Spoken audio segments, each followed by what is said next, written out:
Thank you. My name is Chris, and I'm a recovered alcoholic. My sober date is September 26, 2014. My home group is called All Lit Up Again. That's in Long Island, New York. I'm a intergroup rep for my brick and mortar home group, and I also get the chance to chair a secretary meditation meeting on the Zoom platform, an AA meeting on the Zoom platform called the Bad Reputation Meditation Meeting. And I am grateful to be alive and sober. And the first thing I want to share is, I'm at my parents' house right now, and today was a very unexpected. The director running the show would not have been happy about today's event and how things turned out.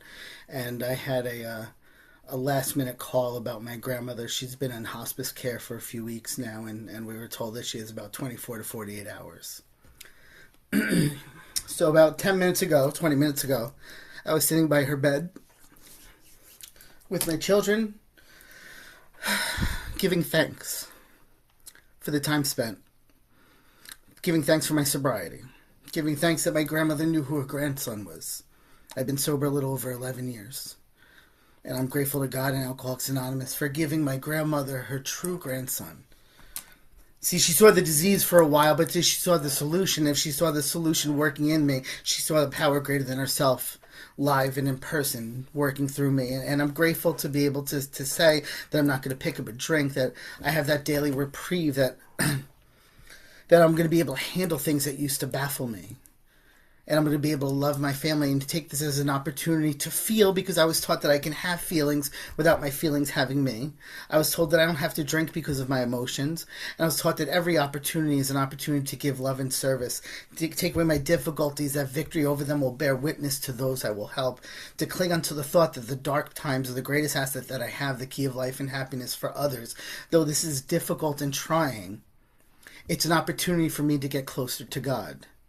It's an opportunity for me to love more, to get into what the spiritual principles are, which is what I seek on a regular basis, is a deeper relationship with this power greater than myself, because it's only this power that would enable me to experience what I'm experiencing in sobriety with a peace of mind and love in my heart, that I could feel sadness but not have depression, that I could look at the pros in spite of seeing the death of someone, and because I've lived that before. See, Alcoholics Anonymous, promises me to, really one thing, but it shows up differently. Price must be paid, destruction of self-centeredness. See, one way or another, I'm going to die. We talk about jails, institutions, and death, but then we also talk about going through the program, and that it is in dying that I'm given after everlasting life, that this program is a dying process. So I'm okay with death, because I know from death something gets rebuilt. And I know that from personal experience. See, I'm the guy in Alcoholics Anonymous that the disease was killing. I experienced this disease as being progressive in nature. My first drink was actually with my grandmother. My first drunk was with my grandmother. She didn't know I was drinking, and she brought us to the downstairs of a ferry. And we were upstairs, and I'm probably in middle school, and I remember feeling the wind, and I'm trying to keep it all together. I was drinking gin and juice, and Lord knows how much it was. I was definitely overserved, and we're upstairs on the top of the ferry. And my grandmother comes, okay, it's too windy up here, Christopher. Let's go downstairs. And Nanny, I don't want to go downstairs. She's like, we're going downstairs. So we went downstairs, and I threw up all over the bottom of the ferry. We ended up going back upstairs. And though I have some moments of laughter when it comes to my drinking, and though there was some times that I was having a good time, that did not stay the case. The book says we're in the midst of progressive illness. We get worse, never better. And it talks about the moderate drinker and the hard drinker and the real alcoholic, and that the real alcoholic doesn't always start off as a real alcoholic. They may, in fact, start off as a moderate drinker and progress their way up. And that was my experience. For a little while through high school, I was having fun. The beginning of college, I was having fun. I could have a drink without the drink having me. I could drink and still have goals and priorities and dreams, and halfway through college, something happened.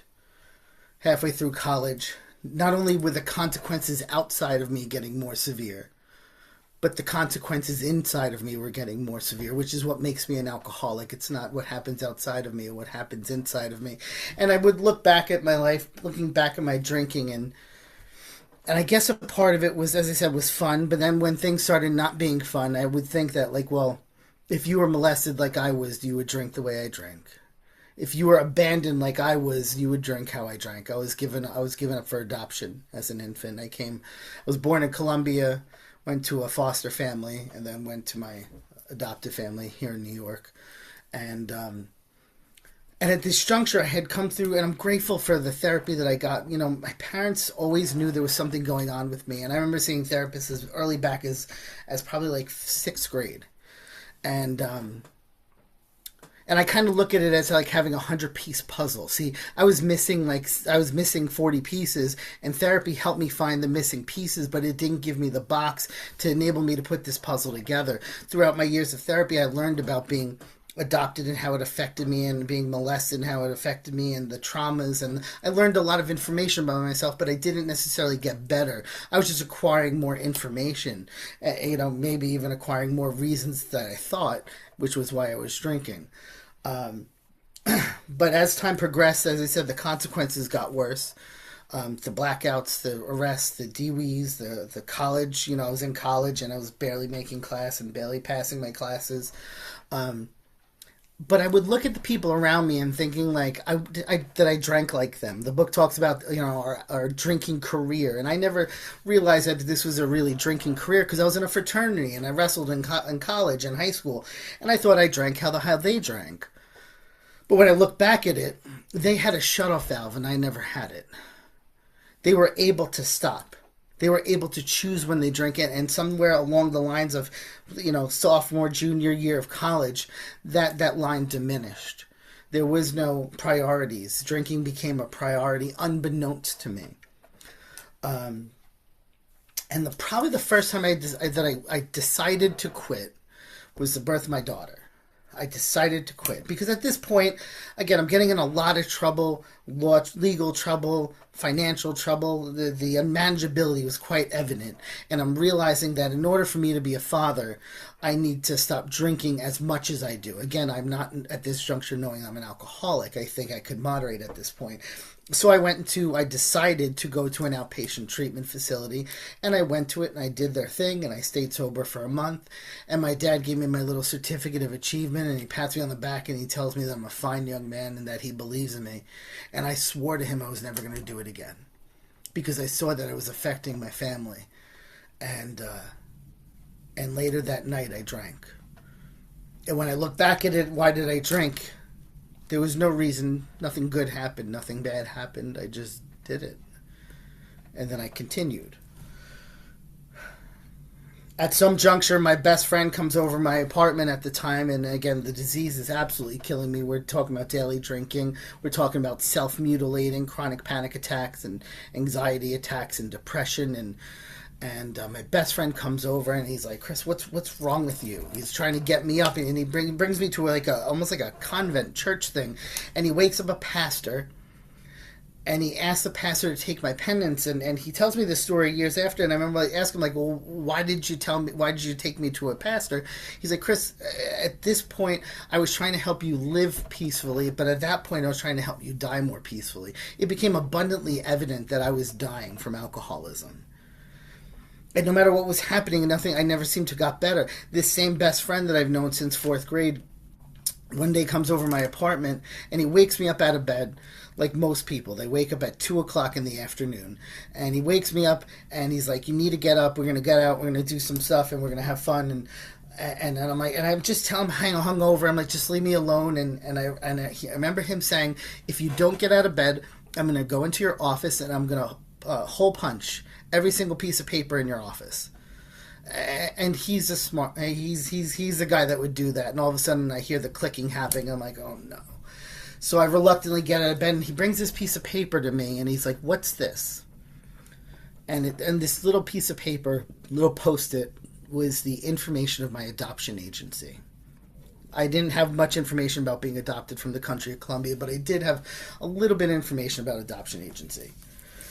Tells me to go to bed. He wakes me up a few hours later, and we're watching the video of my adoption agency, of these little Spanish kids on a swing set, and I'm sobbing uncontrollably. He's sobbing. Everyone's sobbing, and as a result of a donation and his help and a few other people's help, I was given the opportunity in active alcoholism to find my biological mom. And as I'm talking to you here on the Zoom platform, I got a chance to talk to my biological mom for the first time on the Skype platform. And here I am talking to this wonderful woman from Colombia who I've never seen before, but I've seen her in my mind and I've seen her in my heart, but I never saw her what she visually looked like. And I'm seeing my mom, and she's, again, we're talking about the country of Colombia. I'm raised by Italians, and she's Spanish, and I'm being raised by white people. My Spanish isn't very good, and my accent's even worse. And I have a translator with me, and we're trying to navigate this conversation. And I just remember her calling me her king and her love, and telling me how much she loved me. It was a beautiful, like, I thought it should have fixed me. And after that conversation, I think we talked one more time, and a week later, I hit the worst depression of my life. And my drinking got worse, and I stopped talking to her. You see, at this point, what's happened is, unbeknownst to me, it's like I've spent my life climbing a building. I've gotten to the top of the building, and then I realized I climbed the wrong building. And I do that over and over again. The book says when the spiritual maladies overcome, I straighten it out mentally and physically, but I continue to try to fix things physically and mentally, and I continue to hope and pray that somehow it's going to make something in here better, but it never does. I remember going to see a doctor in my active alcoholism, and I'm telling him, like, there's something wrong with me.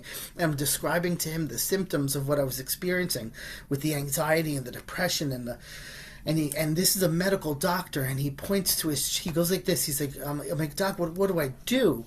And he goes like this. And he starts patting on his chest. He said, Chris, when you fix this, everything else will come into play.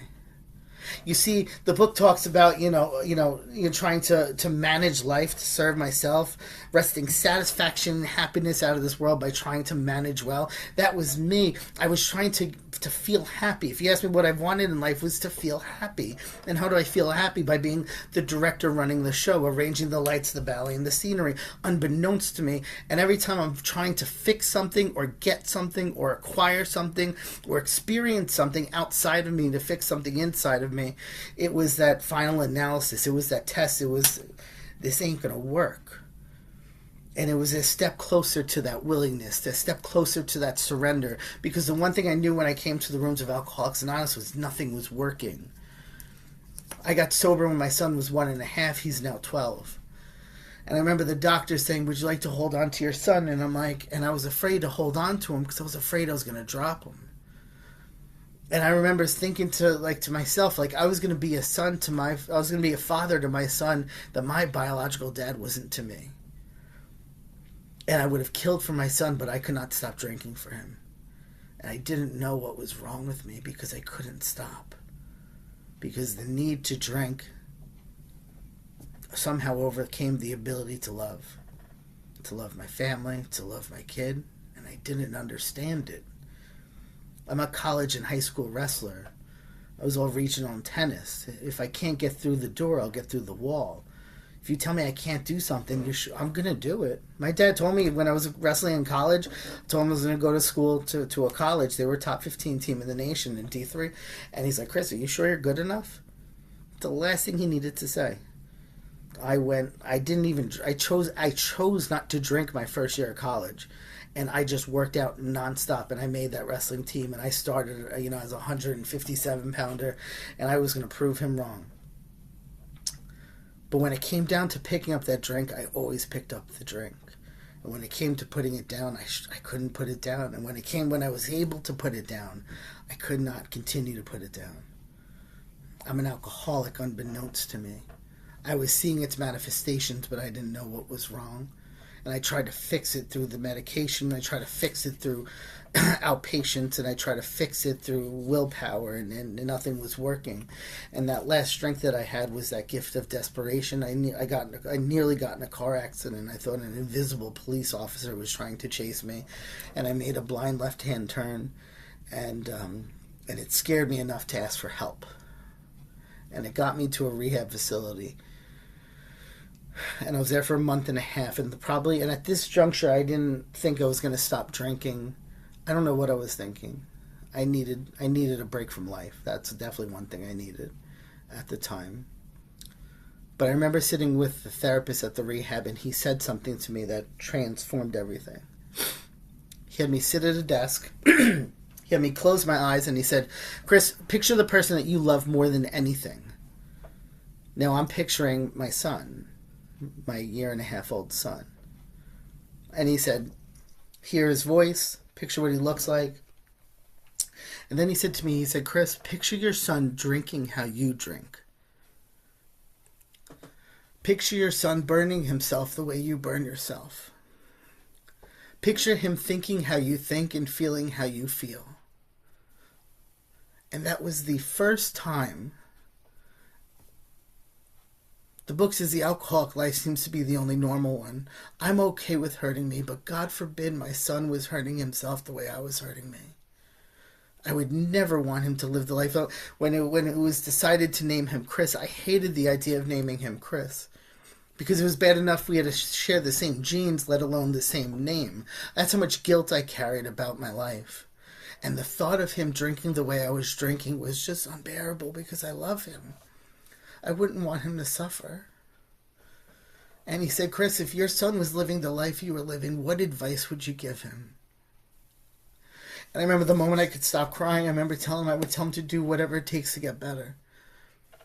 And he said to me, Chris, maybe that's what God has in store for you. To do whatever it takes to get better. To ask yourself the question, before you do something, is this what I would tell my son to do? And for a while, that's what I held on to. Love. What would I tell my son to do? And I did that rehab. And I remember in rehab, they had an H&I commitment, and the speaker shared his experience, strength, and hope. And at the end of his experience, strength, and hope, a guy stood up and gave him his 1-year coin. Unbeknownst to us, this guy was celebrating his 1 year at this H&I commitment while he was speaking. And he gets this 1-year coin. And the speaker calls me up by my first name. He says, Chris, can you please come up and take my coin? So he just received his 1-year coin, and now he gives me his 1-year coin. And he says, Chris, when you're 1 year sober of continuous sobriety, you're going to give this coin to somebody else. And I remember taking the coin out of gratitude, but I remember thinking, like, he doesn't know who he's giving this coin to. I can't stay sober for a year. I've tried it. It doesn't work. And I remember taking the coin and holding on to it, and leaving that rehab, I just held on to that coin, and it stayed everywhere it went. I went. I took this coin everywhere with me because it was so hard. Because after a month and a half of abstinence and a month and a half, I learned some stuff in rehab, but I still had the same thinking and I still had the same spiritual condition. I hadn't gone through the steps. I barely understood step 1. I got to a 4th step in rehab where I realized the role or mistake that I played in every resentment that I had. I was born. I just didn't get it. But I was told when I left that rehab to get a home group and to get a sponsor. And I held on to that. And I remember I came home, I ran to meetings. The day I came home on the flight, I went to a meeting and I did what they told me to do. And I remember asking this guy to sponsor me. He said no, logistically he couldn't. He was too far. And I was frustrated because they said find a sponsor who has what you want. And I thought he had what I want. Hot wife, big house, cool car. This guy seemed like cool. And when I'm a newcomer, I just wanted to be cool like everybody else. That's what I wanted for an AA. But I'll tell you, he shared his experience, strength, and hope that day, and he taught me an invaluable lesson. He shares his experience, strength, and hope, and he talked about the difficulties that he's having in life. He talked about his struggles getting a job. He talked about his financial difficulties, that he was in back payments for his kids' college tuition. So I'm looking at this guy, and I'm thinking, this guy has everything. He is cool and successful and awesome, and he's happy. And look at this guy, happy, joyous, and free, living the promises. But what I find out really is he's struggling, and yet he can still look happy. He's struggling, and yet he can still talk to the newcomer. He's not so consumed with self that he to the point where he came up to me and he's like, how you doing? He's like, you don't look too good. He came up to me while he had all these other things going on in his own life. He taught me a very invaluable lesson was that to find a sponsor who has what I want is to find someone that's had a spiritual awakening as a result of these steps, because he had it. He was a living embodiment of it, because what I saw on the outside was not what he was expressing. His circumstances was, how are you versus how is it going were two separate things for this guy, because he was different. He had that spiritual awakening unbeknownst to me. And I met a guy in Queens Village who had a spiritual awakening. And I remember asking this guy, George, I'm like, George, can you be my sponsor? He was just a cool Puerto Rican guy, and he seemed happy. And I didn't know, I knew he was sober for many years. And I knew he helped a lot of people. And I asked him to sponsor me, and he closed his eyes and he prayed. And I started praying to whatever he was praying to, because I needed help. Because me getting out of rehab, I knew one thing: I am going to drink again. So one thing I need to know is I can't stay sober. I can't think the drink through. I've tried it. It doesn't work. I can stay sober until I don't stay sober. And I asked this guy to sponsor me, and he said yes. And he guided me through the book of Alcoholics Anonymous. He guided me through the steps. He taught me about this disease that I have, a threefold disease. He told me about 3 legacies: having a service commitment, service, having a home group, unity, and recovery. Here are the steps we took, which is suggested as the program of recovery. He explained to me I have a disease that's the threefold disease. That I have a physical abnormal reaction to alcohol and a physical allergy that causes a phenomenon of craving. He explained to me out of the big book why when I pick up a drink I can't stop, say stopped, or moderate. We always hear about the first drink getting you drunk. He explained to me the first drink doesn't get you physically drunk, but it causes a phenomenon of craving, and that's why you can't stop. See, it's not the problem. I always thought the problem of alcoholism, the problem with my relationship with alcohol, it's never the first drink that gets me in trouble. It's like the 10th or the 15th or the 20th drink that gets me in trouble. And he explained to me, like, yes, that's true. It gets you trouble out there, but there's something that happens inside of you. Is that every time you meant to just have one, something inside of you needed another. That's the only consequence that you need, because the rest of them will follow. They're circumstantial and they'll follow. He explained to me why I can't drink safely, that I cannot drink alcohol of any sort.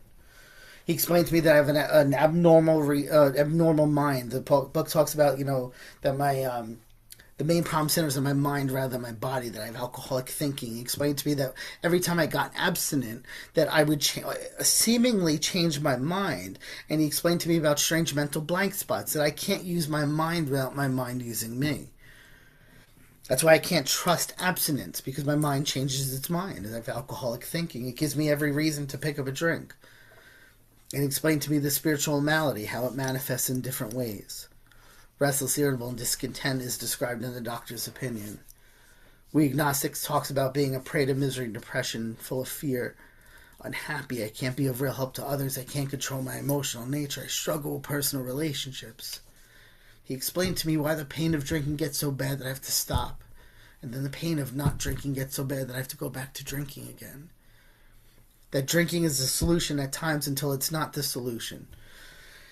I'm screwed if I drink and I'm screwed if I don't. And I don't get better when even physically, I get better. I tend to feel better physically when I stop drinking, but internally, I just want to hurt people. I just don't feel right sober. I have a normal reaction to abstinence. And he explained to me, well, if you have this thing and you've run out of answers, are you willing to go through the rest of this work? And he guided me through the steps. And by the time I was 6 months sober, I was working with others. I was working with newcomers. He explained to me that second step experience. The book says, do you believe, or are you even willing to believe that something greater than you can restore you to sanity?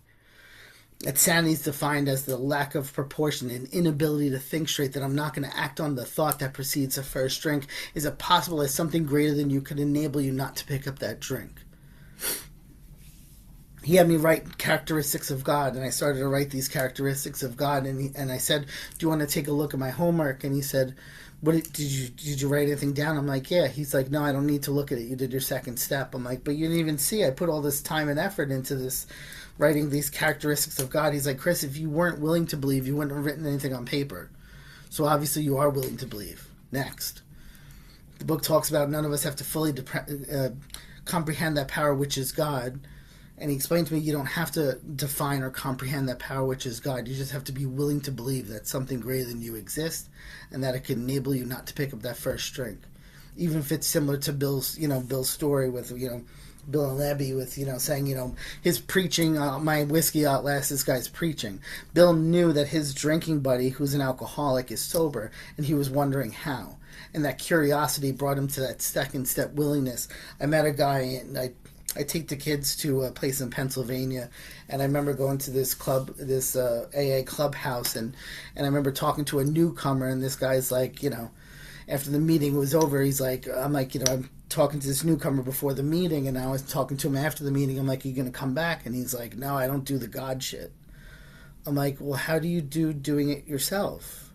And he's like, terrible. He's like, I'm living on my best friend's couch. I'm a medical professional, and I'm about to lose my wife and kids. And I told him, like, well, why'd you come to AA in the first place? He's like, well, you guys know how to stay sober. I'm like, well, isn't that a power greater than yourself? Group of drunks, good orderly direction. He's like, that's crap. He's like, well, what do I do when I make a decision to turn my will and life over the care of God? And I'm like, well, what step is it? He's like, 3. I'm like, well, what's after 3? He's like, 4. I'm like, great. So why don't you just do the 4th step? He's like, that's it? It doesn't have to... I'm like, no, whatever your conception is, that's all we need. A willingness to believe in something. And that guy's about 6 years sober now. And he got his wife and kids back. Ironically, the guy that doesn't do the God thing ended up joining a church, which is incredible. He leads a group with his wife for couples that are struggling in their marriage. Incredible. And that second step is just a willingness to believe in something, followed by that third step, that declaration, that covenant that I'm making with God, that God is going to be God and I'm going to be one of his kids, that God is the director and God is the principal and God is the father and God is the employer, and I'm just going to be a submissive child, an agent of God, a follower, a seeker, that God is going to be my spiritual power of attorney to make decisions for me. That this decision and this declaration, it requires me. It says the first thing I need to realize, that any life run on self-will could hardly be a success. I know I can't successfully run my life. Could God do better? I certainly hope so. And that was my third step idea. Was that I hope so, because I love the director running the show thing. That was me. That was my entire life. I was trying to control everyone around me to suit me so I could feel better, and it didn't work. I stepped on the toes of others, and they retaliated, and this is where my program, this is where I started to wake up spiritually. Going through the 4th and 5th step, I launched on this step of doing a resentment inventory, a sex inventory, and a fear inventory. The personal housekeeping and house cleaning.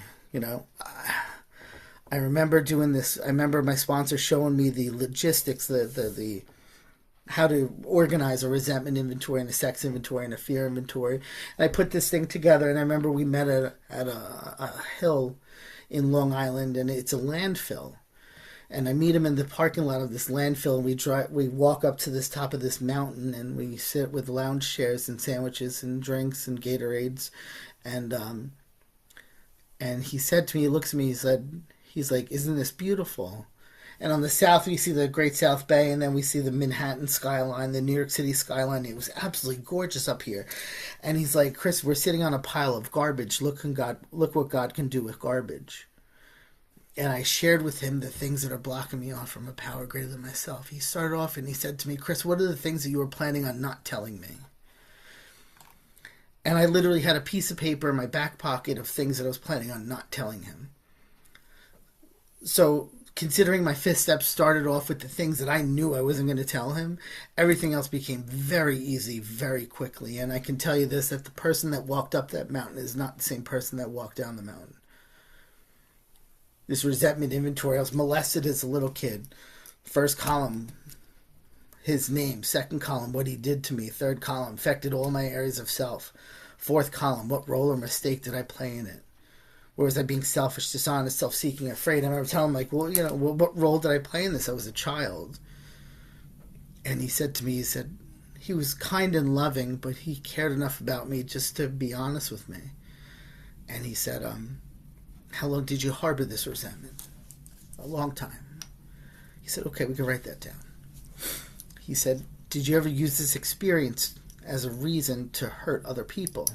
To lie, to cheat? As an excuse? Okay, we could put that down. And he said, okay, so there's some dishonesty, there's some self-centeredness and selfishness. And he's like, I'm sorry that happened to you. He said, the event of what he did to you was not your fault. You did not play a role or mistake in the event, but it's after the event happened that you started to participate in this resentment. To resent something is to refeel and replay and resensitize. And I continued to refeel and replay and resensitize. And then he showed me these fourth and fifth step considerations, like, though I don't like his symptoms and the way it affects me, that they are like me, sick too. And he said to me, is it possible the person that molested you was sick? Spiritually sick, disconnected from God? And I said, yes. He's like, okay, good. During the 9th step amends process, I felt in my heart and soul that I had to call this person. I found his phone number. I was able to contact the person that molested me as a child. And I set up an appointment with him in a parking lot. And I needed to make amends to him for hating him. Now, some people wouldn't understand it, and I just knew I needed to, because I told my sponsor about this, that this almost like this inner desire to make amends to the person that molested me. And he's like, Chris, I don't think you have to do this. I'm like, I'm telling you, I have to. There's something in me that tells me I need to do this. So I set up an appointment in a parking lot, and I made amends to the person that molested me. And I remember when I said, I'm like, I was wrong for hating you and for judging you and blaming you for every wrongdoing that I've ever done, and what can I do to make it up to you? And he looked at me and he started to cry, and he's like, do you remember what I did to you when you were a kid? And I'm grateful to good sponsorship. The book says, never mind to bring up what they did. I'm going to walk on my side of the sidewalk. And I told him, if I do that, I'm going to drink again. What can I do to make it up to you? And he started to tell me a little bit about his childhood. He started to tell me about 2 people that should have protected him and loved him and cared for him that abused him terribly. That he was like me, sick. That the victimizer was also a victim. That if I'm willing to look at the book, says we're willing to look at it from an entirely different angle. If I look at it from a different perspective, I could see that he was a very sick and a hurt person. He's not the evil monster that I depicted him to be. He went through some stuff. He was abused himself. What he did to me was done to him. Does that make it right? Of course not. But it makes me relate to him. Because he went through what I went through.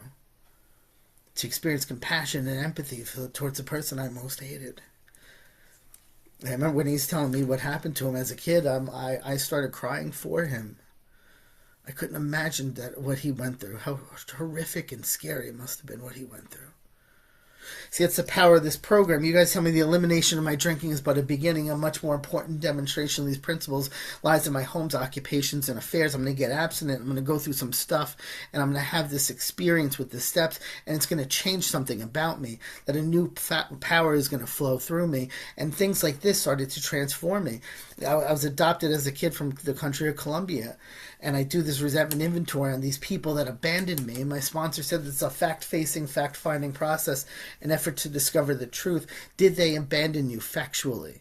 Did they leave you in the middle of Colombia by yourself in a jungle? No. He's like, Chris, well, they didn't abandon you. They adopted you.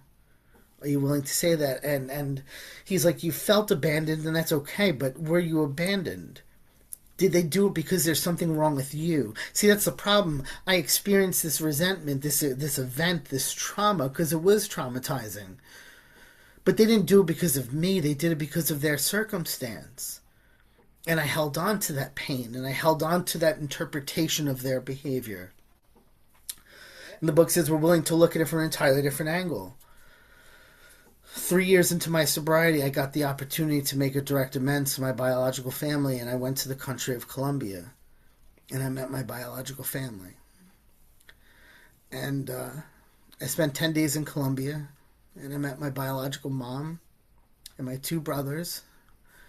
And one night we were talking, and my mom was telling me about that time frame when she gave me up for adoption, and she said she doesn't remember much. And I said, why not? She's like, it was too traumatic. She's like, after I gave you up for adoption, I couldn't.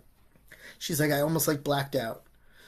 The pain was so unbearable that she had to give her baby up, that she just doesn't remember. So I've been living my life all these years thinking that she gave me up because there's something wrong with me. The truth was, she got pregnant. The doctors thought I was going to be a girl. My biological dad didn't want a girl, so he said, have an abortion. She said no, so he beat her up and he left her. So now she's a single mom raising a child, pregnant with another child. She's a She cleans houses and does a little cooking. She didn't have the resources to raise two kids at that time. So she carried me to term and then gave me life just to give me to somebody else. And with 3 years sober, I got a chance to meet that woman. I got a chance to love that woman, and she got a chance to meet her son. I used to listen to a song called Dance, and it's a rap song about a guy who wants to dance with his mom. And I would listen to it before a wrestling match, and I'd get all pumped up and emotional. And then I'd listen to the death metal and I would close my eyes and I would meditate on my biological mom holding me in her arms and just throwing me to a nurse like I'm a piece of garbage. I'd replay it in my head to get me prepared for life, because pain I used. I always say, I used pain to drive me. And doing the steps, I remember sitting one time with a therapist doing EMDR, and I started to envision the same experience, but not through the perspective of the child being thrown to a nurse, but the perspective of a mom holding a child. The child coming out and the mom's holding this beautiful infant. Because I know what it feels like to hold a child. The love and the nurture and the warmth and the connection. You just want to keep them close to you. And how hard it must have been to hold this infant, to hold this child, and give that child away knowing you'll never see this child ever again. I realized that my mom sacrificed for me. And I had that dance. My biological brother got married. He got married during my 10-day trip to Colombia, and I was the best man for my biological brother's wedding, and I was sober. They say stay away from people, places, and things. I was addicted to alcohol and cocaine, and here I am with all the stuff around me, not tempted at all, because I was so consumed with love and joy and bliss and opportunities to meet some amazing people. It's like I almost forgot to be an alcoholic. That you didn't have to force me to stay sober. It was the next indicated thing. It was the obvious thing.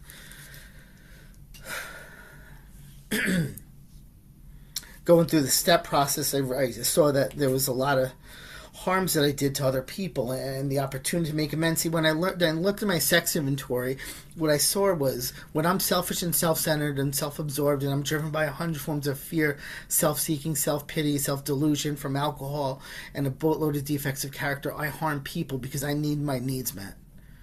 And I realized a lot of because I'm disconnected from God. And when I look at the resentment inventory, I see what happens when they're spiritually sick, they hurt me. When I'm spiritually sick, I hurt them. Therefore, they're like me, sick too. During that process, I just started to see things differently and perceive things differently. And making that direct restitution, that direct amends, I started to feel a freedom. I started to, because it's scary going through the amends process. I never was excited about making amends to anyone. I was taught these are direct amends, and I'm going to make direct amends to all those I had harmed. And I set up a lot of appointments, and I paid an absurd amount of money of debt that I collected. And it was impossible for me to do it, and yet God made it possible. God found a way. Made amends to a kid. The book says when a person can't be seen, we write them an honest letter. And I remember making amends. One of the things I hated about myself, I always carried the burden of, when I was in high school, I was wrestling, and there was a kid who was in, 9th grade, and the coach used to call him Psycho. And I never liked that they called him Psycho. I thought it was obnoxious, and I would help this kid. I helped coach him during his first win. He was a good kid. He was a terrible wrestler, but he was a good kid.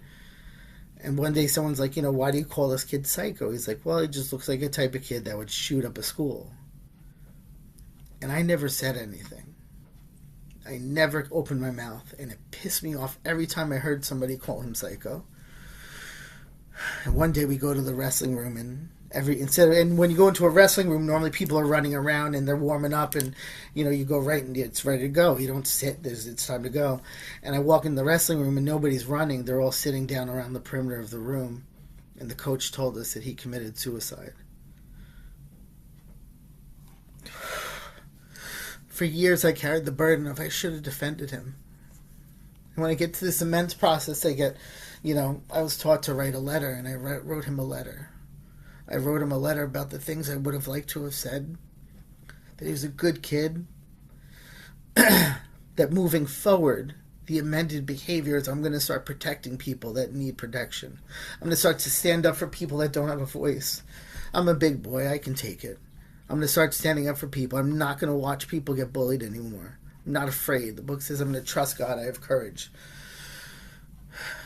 And instead of him dying, he lives within me. He lives within my changed behavior. I've had plenty. I remember I was in Manhattan one time and I see a guy like harassing these two girls, and I'm like, "Excuse me, do you know him?" And they're like, "No, we don't know him. We're trying to get away from him, and he's bothering us." So I got in the guy's face. I'm like, "Please leave these girls alone. You don't know them. They don't want to talk to you." So he cursed at me, but his breath reeked of alcohol, and it was like 11 in the morning. So I started to talk to him about Alcoholics Anonymous and about God.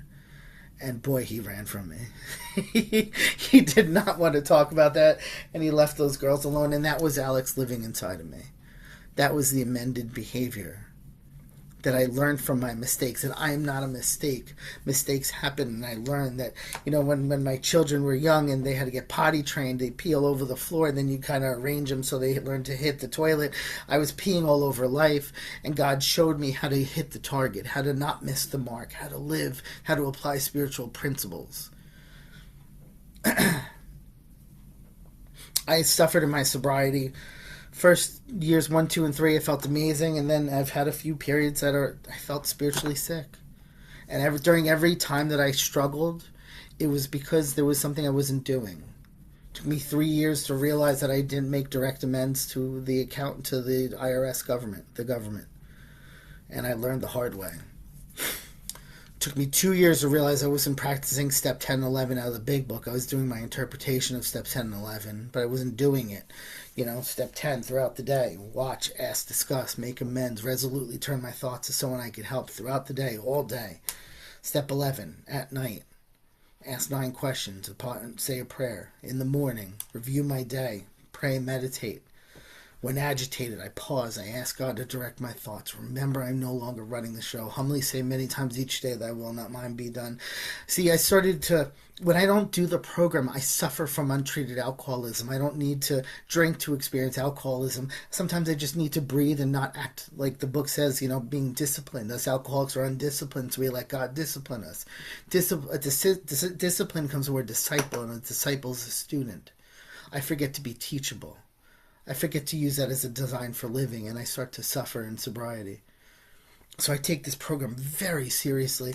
Step 10 and 11 is an opportunity for me to grow towards a relationship with God.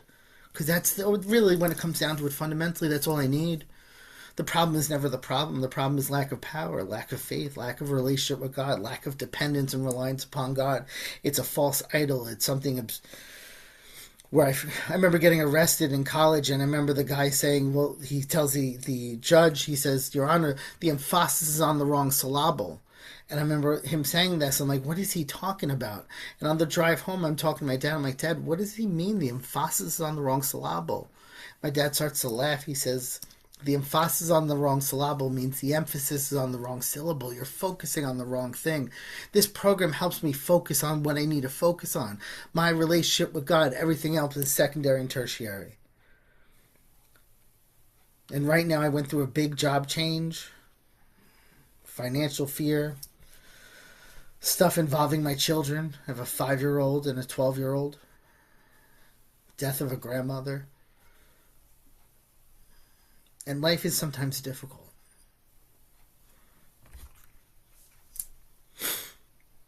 My kids teach me how to apply this program. See, when they struggle and when they're going through difficulties and pain, they run to their dad.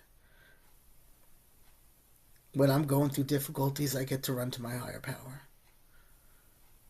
I remember in the very beginning doing this 4-step stuff and fear inventory, men of faith, of courage, we trust our God, and we hear meetings, we can't have faith and fear. And I remember asking this guy, I'm like, "Well, how do you get faith?" And he started to laugh. He said, "Chris, do you ever pick up your child and throw him in the air?" As I said, my son was a year and a half old when I got sober, and I said, "Yes."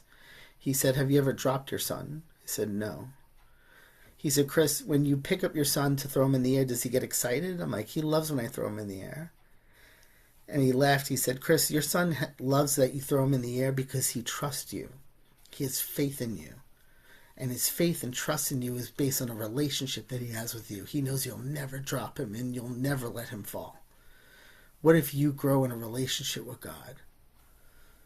Maybe you're going to get some faith, because that faith will come out of that relationship. And that's what this last 11 and a half years has been about. A relationship with God, through the good and through the bad, through gratitude and through suffering and struggling and pain. And I was talking to my sponsor about my kids, about some fear I have with my kids, and he's like, Chris, it looks like you're going to need a bigger boat.